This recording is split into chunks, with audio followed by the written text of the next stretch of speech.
डगमगाने लगती है। एक ऐसा ही बंगला हो, ऐसी ही शान हो, ऐसा ही जलवा हो, ऐसे ही न जाने कितने सपने। लेकिन हर कोई हमारी और आपकी तरह बदनसीब नहीं होता। कुछ की किस्मत मायावती जैसी भी होती है।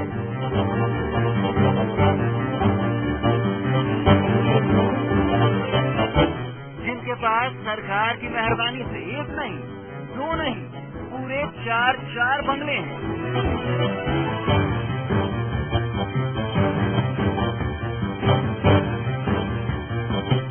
माया का सुपर बंगला।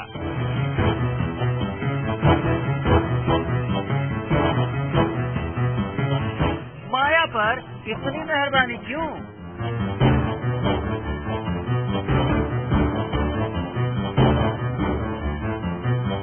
इतना कुछ सुन लिया है तो आपको जरा मायावती के बंगले के दर्शन भी करा दें।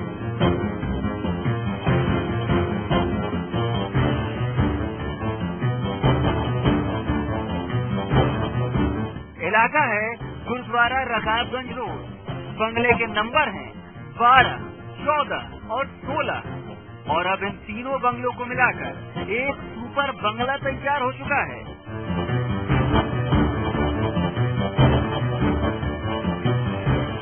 मायावती को कोई तकलीफ न हो इसलिए नगर निगम ने 14 और 16 नंबर बंगले को अपनी लिस्ट से ही हटा दिया है।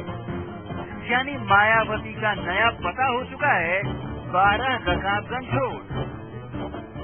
लुटियन जोन में माया के 4 बंगले, 3 बंगलों को मिलाकर बना सुपर बंगला। इतने से ही हैरान मत होइए क्योंकि मायावती के चौथे बंगले का जिक्र तो अभी आया ही नहीं। माया के पास इसी रोड पर एक बंगला पहले से ही था जिसका पता है 4 रकाबगंज रोड। ये वो बंगला है जो उन्हें बहुजन समाज पार्टी की मुखिया की हैसियत से मिला है। CPWD ने ही दी है हरी झंडी। बहुजन प्रेरणा ट्रस्ट को आवंटित हुआ सुपर बंगला। दिलचस्प बात तो ये है कि मायावती को इन बंगले का आवंटन शहरी विकास मंत्रालय और CPWD ने किया है।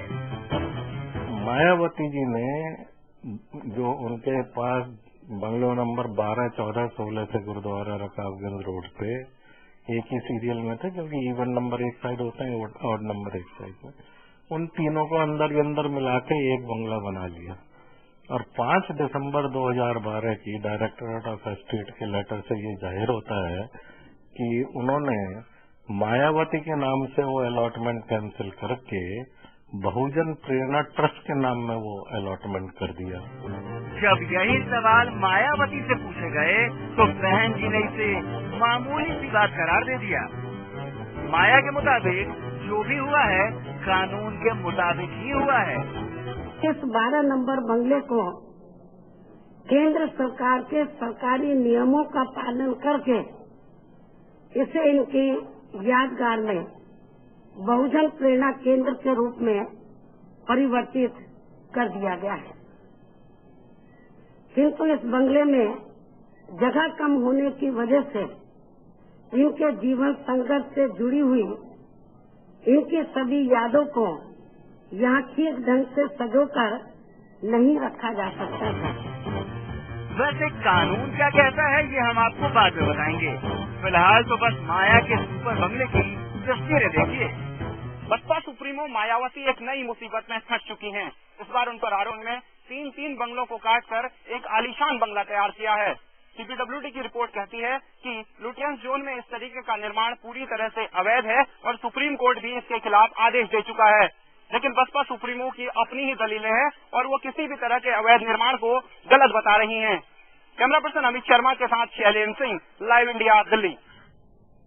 सुपर बंगले के लिए नियमों को किस तरह तोड़ा गया ये देखने से पहले जरा आपको माया के सुपर बंगले से रूबरू कराते हैं। दिल्ली में जो बंगला मायावती के पास है वो सरकार के किसी भी मंत्री के हिस्से में नहीं है। 24 कमरे, 12 सर्विस क्वार्टर, 6 गैराज और लंबे चौड़े लॉन वाला ये सुपर बंगला लोकसभा के मेन चैम्बर से करीब 6 गुना बड़ा है।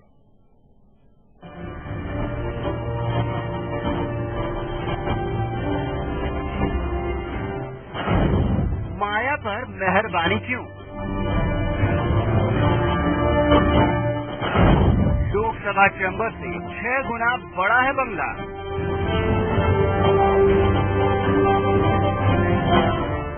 आप जितना भी अंदाजा लगा लीजिए, माया का सुपर बंगला उस अंदाजे से बड़ा ही निकलेगा। मायावती को जो बंगले आवंटित हुए हैं, उन्हें टाइप 8 बंगला कहा जाता है। ये वो बंगले हैं जिन्हें कैबिनेट मंत्रियों या सचिव स्तर के अधिकारियों को दिया जाता है। लेकिन मायावती न तो मंत्री हैं न अधिकारी, फिर भी बंगला मंत्रियों से ज्यादा आलीशान है।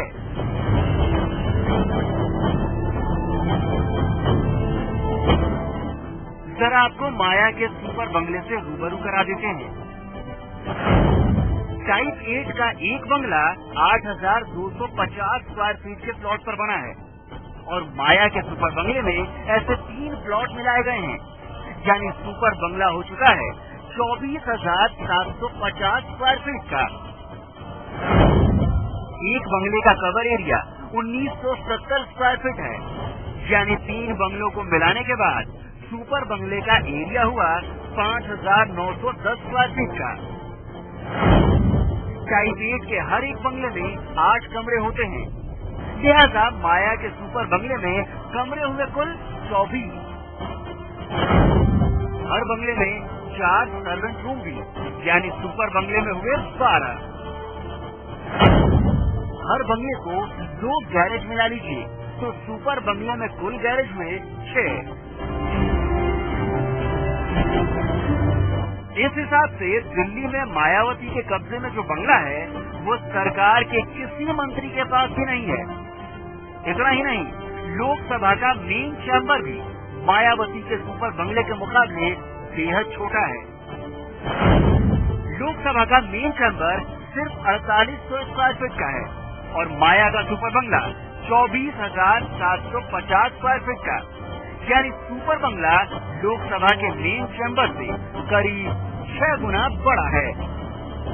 हम आपको फिर से बता दें कि सुपर बंगले के अलावा भी मायावती के पास एक और बंगला है, वो भी टाइप 8 का ही है। और अगर इस बंगले का एरिया भी मिला दिया जाए तो मायावती के खाते में दर्ज जमीन लोकसभा के चैम्बर से 7 गुना ज्यादा हो जाएगी। एक बात तो तय है कि मायावती पर मेहरबानी तो हुई है, और क्यों हुई है शायद बताने की जरूरत नहीं, क्योंकि ये सुपर बंगला सियासत के अंदर की बात है जो कायदे कानून से सबसे ऊपर है। Shailendra Singh, live India, Delhi. इसी खबर पर ज्यादा जानकारी के लिए रुख करते हैं लाइव इंडिया संवाददाता शैलेंद्र सिंह का। शैलेंद्र, बड़ी हैरानी की बात है, लुटियन जोन में 3-3 बंगले छोड़ 4 बंगले मायावती को दिए गए हैं। क्या वजह नजर आती है इस खास मेहरबानी की? ये मायावती का राजनीतिक रसूख ही है जो सबसे बड़ी वजह है, जो कि उनको 4-4 बंगले इस लुटियन जोन में अलॉट किए गए हैं। सचिव स्तर या फिर कैबिनेट दर्जे या फिर जो पूर्व मुख्यमंत्री होते हैं उन्हीं लोगों को ये बंगले अलॉट होते हैं। लेकिन मायावती का राजनीतिक रसूख इससे पता चलता है कि 4-4 बंगले उनके नाम है। एक बंगला पहले 3 बंगले उनके नाम थे, उसके बाद एक बंगला उनके नाम किया गया और 3 बंगलों को बहुजन प्रेरणा ट्रस्ट के नाम किया गया। तो ये पूरा का पूरा मसला कहीं न कहीं राजनीति से जुड़ा हुआ है। साथ ही क्योंकि यूपीए सरकार को भी वो समर्थन करती रही है, तो वो पूरा का पूरा एक तरीके से राजनीतिक मसला नजर आता है। जी बिल्कुल, ये राजनीतिक मसला नजर आता है। और मायावती ने जब पार्क बनवाए थे तब भी काफी विवाद हुआ था, लेकिन मायावती को कोई फर्क नहीं पड़ा। आज हमने देखा कि उन्होंने साफ कर दिया कि नियम कानून के तहत बनाया गया है, केंद्र सरकार की इजाजत से बनाया गया है। गेंद उन्होंने केंद्र के पाले में डाल दी है। क्या कोई कार्रवाई होगी या फिर किसी तरह की आगे कदम बढ़ाने की बात की जा रही है, या फिर ये मामला आया गया ही हो जाएगा? देखिए, पहले भी ये देखा गया है कि जिस तरीके के निर्माण कार्य मायावती ने, चाहे वो मूर्तियों के निर्माण हो या पार्कों का निर्माण हो, वो उस तरीके का निर्माण करवाया है और कोई ठोस कार्रवाई उन पर अभी तक नहीं देखी गई है। और जहां तक ये मसला है लुटियंस जोन में 3 बंगलों को एक करने का, तो सुप्रीम कोर्ट साफ पहले ही आदेश दे चुका है, 2013 में आदेश दे चुका है कि फाउंडेशन और ट्रस्ट के नाम कोई भी जमीन लुटियंस जोन में नहीं दी जा सकती। और साथ ही 2005 में सुप्रीम कोर्ट ने पहले ही कहा था कि लुटियंस जोन में जो बंगले हैं उनमें किसी भी तरह की तोड़ तोड़फोड़ बिना CPWD और बिना स्टेट अथॉरिटी के मर्जी के बिना नहीं हो सकती। तो ये पूरा का पूरा मसला चंदन ऐसा लगता है कि अभी कोई कार्रवाई इस पर होती नहीं दिख रही है, क्योंकि हालांकि CPWD को इसकी पूरी की पूरी जानकारी है। जब लाइव इंडिया की टीम ने वहां का दौरा किया, मैंने खुद वहां का दौरा किया, तो आप देख सकते थे कि इस बंगले के अंदर एंट्री करने के लिए 3 गेट हैं। जो मुख्य दरवाजे हैं, बाहर के 2 दरवाजे, उन दोनों दरवाजों पर खुलेआम कंस्ट्रक्शन चल रहा था और पीछे की तरफ तो बाकायदा ड्रिल मशीनें चल रही थी और फुटपाथ तोड़ा जा रहा था। एक अलग तरीके का कंस्ट्रक्शन और उसमें मार्बल लगाना, फ्लोरिंग करना, ये सब काम वहाँ पर खुलेआम चल रहा है। तो पूरी की पूरी बात मीडिया में आम हो चुकी है। मायावती सफाई दे रही है कि उन्होंने पूरा का पूरा बिल्कुल उन्होंने साफ कर दिया है मायावती ने कि जो कुछ भी किया गया नियम के मुताबिक किया गया है, लेकिन नियम इसकी इजाजत नहीं देते हैं। आपसे और भी जानकारियां लेंगे। शैलेंद्र, आप हमारे साथ बने रहिए। हमारी खास पेशकश में वक्त है एक छोटे से ब्रेक का। ब्रेक के बाद फौरन हाजिर होते हैं।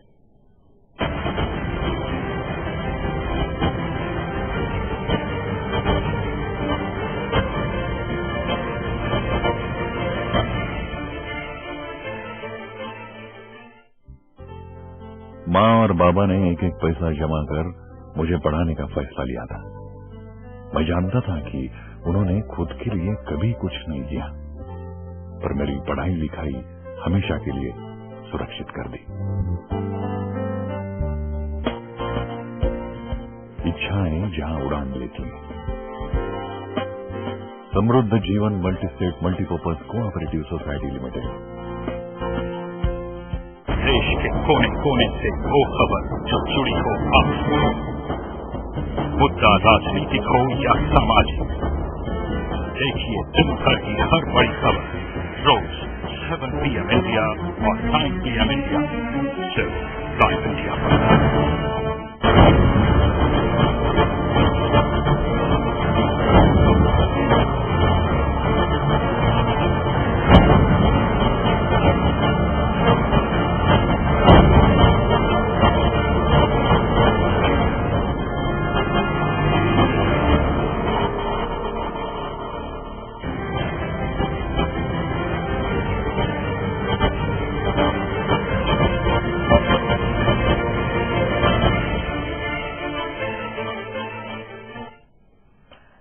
के बाद आपका स्वागत है। मायावती के सुपर बंगले की काफी चर्चा हो रही है, लेकिन मायावती ने साफ कर दिया है कि यह बंगला बहुजन समाज ट्रस्ट को आवंटित हुआ और यहां काशीराम की यादों को संजोकर रखा गया है। लेकिन हैरान करने वाली बात यह है कि अगर वाकई ये स्मारक है तो यहां आम आदमियों को जाने की इजाजत क्यों नहीं मिलती।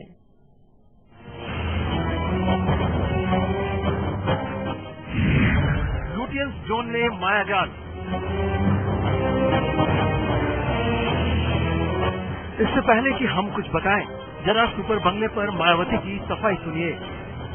हमारे काफी प्रयासों के संघर्ष के बाद मान्यवर श्री काशीराम जी के सम्मान में यादगार में स्थित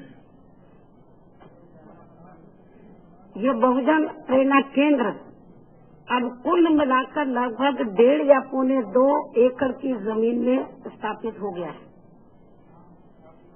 जिसे पिछले कुछ दिनों से कुछ चैनल व कुछ अखबार, मैं सच्ची बात नहीं कर रही हूँ, जिसे पिछले कुछ दिनों से कुछ चैनल व कुछ अखबार इसे इस प्रकार से बहुत बड़ी न्यूज बनाकर दिखा रहे हैं जैसे हमने केंद्र की सरकार से बहुत बड़ी जमीन मान्यवर श्री काशीराम जी के सम्मान में बहुजन प्रेरणा केंद्र स्थापित करने के लिए ले ली।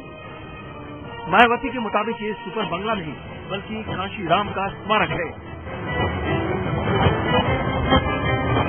अब माया की हकीकत जानने के लिए लाइव इंडिया की एक टीम इस सुपर बंगले पर पहुंची, लेकिन वहां ना कोई स्मारक था और न ही किसी को अंदर जाने की इजाजत।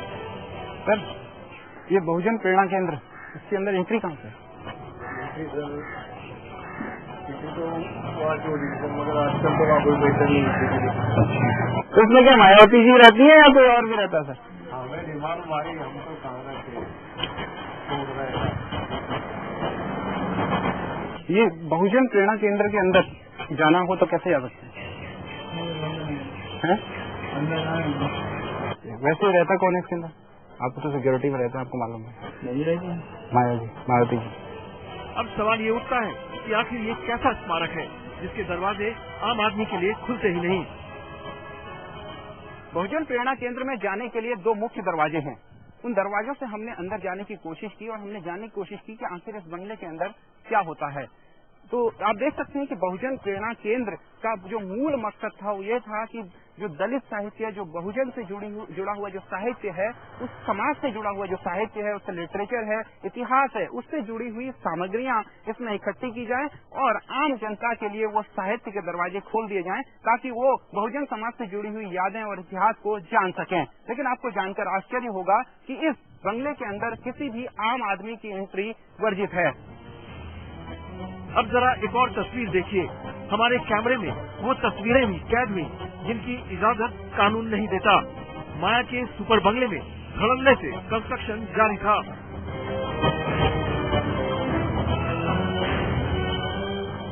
मायावती लाख दलील दें, लेकिन इस सुपर बंगले में कई कानूनी पेच हैं। कई ऐसे सवाल हैं जिनका जवाब न सरकार के पास है न मायावती के पास।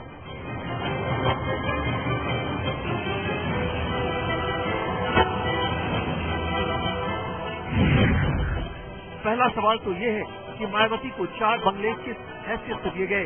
दूसरा सवाल ये कि जब इन बंगलों में किसी निर्माण कार्य की इजाजत नहीं है तो फिर सुपर बंगले में अवैध निर्माण कैसे हुआ। खुद सुप्रीम कोर्ट का आदेश है कि लुटियंस जोन में किसी बंगले का आवंटन स्मारक के लिए नहीं हो सकता, तो फिर बहुजन प्रेरणा ट्रस्ट के नाम पर 3 बंगलों का आवंटन कैसे हुआ। खुद लोक निर्माण विभाग ने कई ऐसे नेताओं की लिस्ट तैयार की थी जिन्होंने अपने घरों में अवैध निर्माण कराया है। और दिलचस्प बात यह है कि फेहरिस्त में मायावती का नाम भी शुमार था, लेकिन अब वही विभाग मायावती के सुपर बंगले को हरी झंडी दे रहा है। Shailendra Singh, live India, Delhi.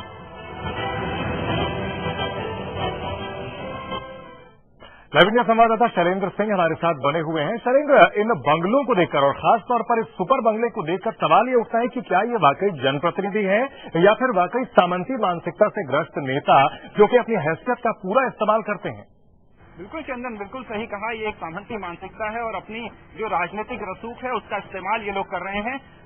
2007 में मायावती को ये बंगले अलॉट हुए थे। उसके बाद जब वो उत्तर प्रदेश की मुख्यमंत्री बनी और उसके बाद मुख्यमंत्री जब वो वहां से मुख्यमंत्री पद उनका समाप्त हुआ और दोबारा वो जब सांसद बनी तो उसके बाद उनके ये तीनों बंगले, जब सुप्रीम कोर्ट का नियम आया कि भाई एक सांसद को केवल एक ही बंगला अलॉट हो सकता है, तो 3 बंगले जो है बहुजन प्रेरणा ट्रस्ट के नाम पर अलॉट हुए। इसमें दिलचस्प बात यह है चंदन की इसमें केवल बसपा सुप्रीमो मायावती का ही नाम नहीं है, बल्कि स्वच्छता और जो ईमानदारी की बात करती है भारतीय जनता पार्टी, उसके अध्यक्ष नितिन गडकरी का नाम भी है। और साथ ही कॉमनवेल्थ घोटाले के मुख्य आरोपी नितिन गडकरी और एनसीपी नेता प्रफुल्ल पटेल का नाम भी है। ऐसे कोई जो है 150 से ज्यादा नेता हैं जिन्होंने की लुटियंस जोन में अवैध निर्माण करवा रखे हैं अपने घरों के अंदर। और यहाँ तक कि भारतीय जनता पार्टी के पूर्व अध्यक्ष नितिन गडकरी ने तो अपने घर में 2-2 कमरे और 2 सर्वेंट क्वार्टर बकायदा उनका निर्माण करवाया हुआ है। प्रफुल्ल पटेल ने भी कुछ अवैध कंस्ट्रक्शन करवाया हुआ है और सुरेश कलमाड़ी ने भी करवाया हुआ है। और कुछ सांसद तो ऐसे हैं जिन्होंने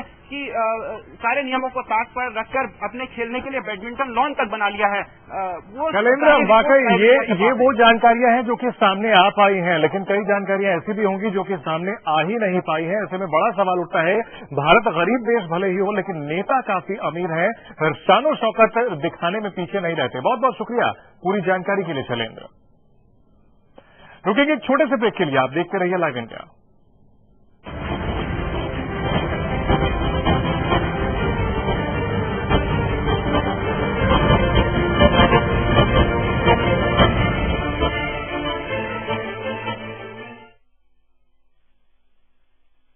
देश के कोने कोने से वो खबर जो जुड़ी हो आपसे, मुद्दा राजनीतिक हो या सामाजिक, देखिए दिन भर की हर बड़ी खबर रोज 7 PM इंडिया और 9 PM इंडिया सिर्फ लाइव इंडिया पर।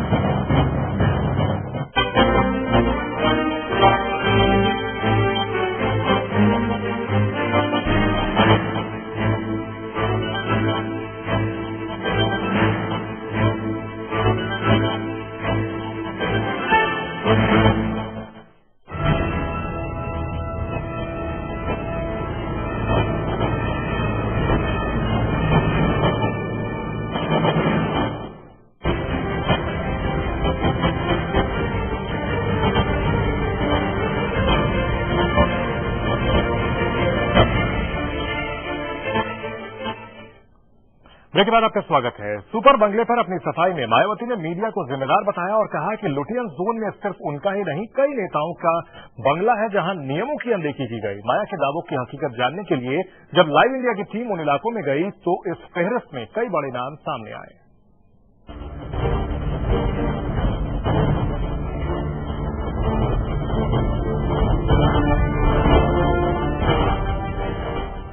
लुटियन जोन का सच।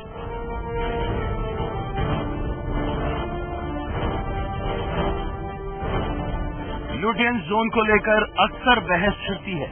खुद सुप्रीम कोर्ट भी लुटियन जोन को लेकर कई बार सख्त हो चुका है। ये आदेश भी दिया जा चुका है कि सरकारी बंगलों में किसी तरह का कोई निर्माण कार्य नहीं होगा। लेकिन हकीकत क्या है, जरा ये भी देखिए। नितिन गडकरी,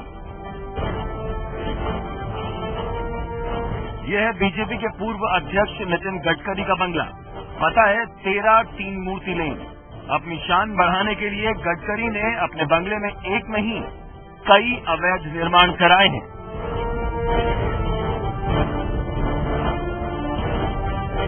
लोक निर्माण विभाग की रिपोर्ट के मुताबिक नितिन गडकरी ने अपने बंगले में बाहर और पिछले हिस्से में एक कमरा बनवाया है। साथ ही 2 सर्वेंट क्वार्टर्स भी बनवाए गए हैं। खास बात यह है कि सरकारी विभाग सच जानने के बाद भी कोई कार्रवाई नहीं करता। सुरेश कलमाड़ी, कलमाड़ी के बंगले में भी कानून की कई बार धज्जियां उड़ाई गई हैं। रिपोर्ट के मुताबिक कलमाड़ी ने अपने बंगले के दाएं हिस्से में ऑफिस बनवाया है। साथ ही शेड के जरिए कई निर्माण किए। इसके अलावा एक सर्विस काउंटर भी बनाया गया, जबकि नियम इसकी इजाजत नहीं देते।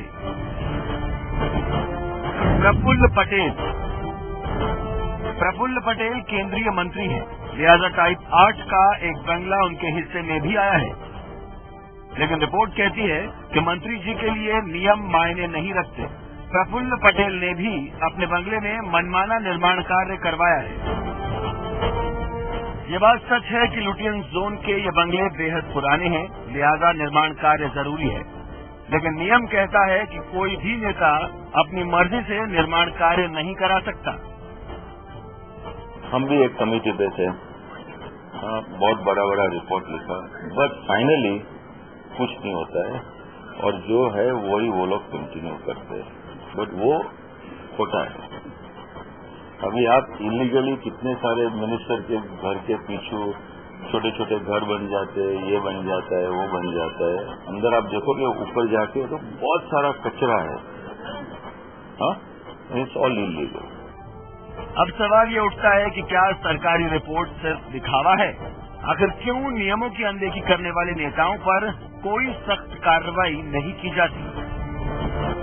Shailendra Singh, live India, Delhi. हमारी खास पेशकश में फिलहाल इतना ही। देश और दुनिया की दमदार खबरों के लिए बने रहिए लाइव इंडिया के साथ।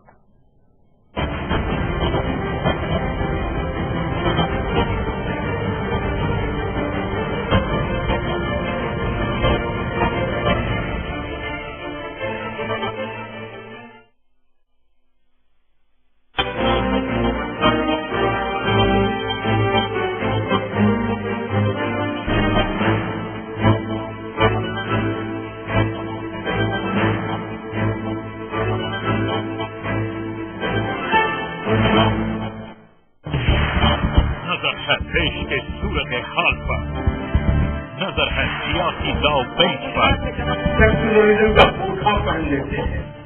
है, जनता से जुड़े सवालों पर। आम आदमी का खाना ही मुश्किल हो गया, महंगाई बढ़ गई है हर 2 महीने के बाद 2 रुपया बढ़ रहा है।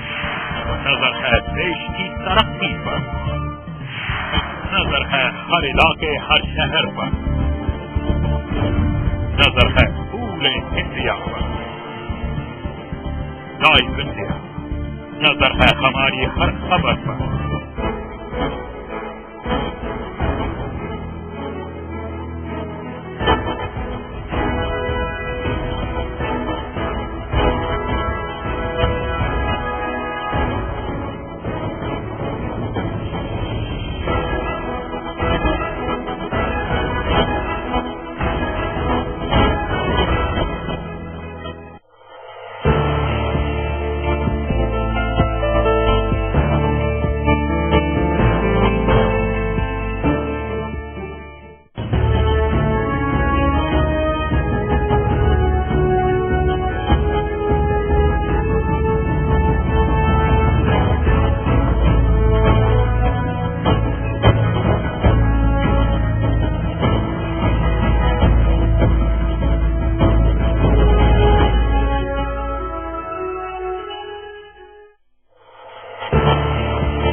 सीबीआई की संवैधानिकता पर गुवाहाटी हाईकोर्ट के फैसले पर सुप्रीम कोर्ट ने लगाई रोक। 6 दिसंबर को होगी अगली सुनवाई। सरकार की दलील 10,000 मामलों पर पड़ेगा असर।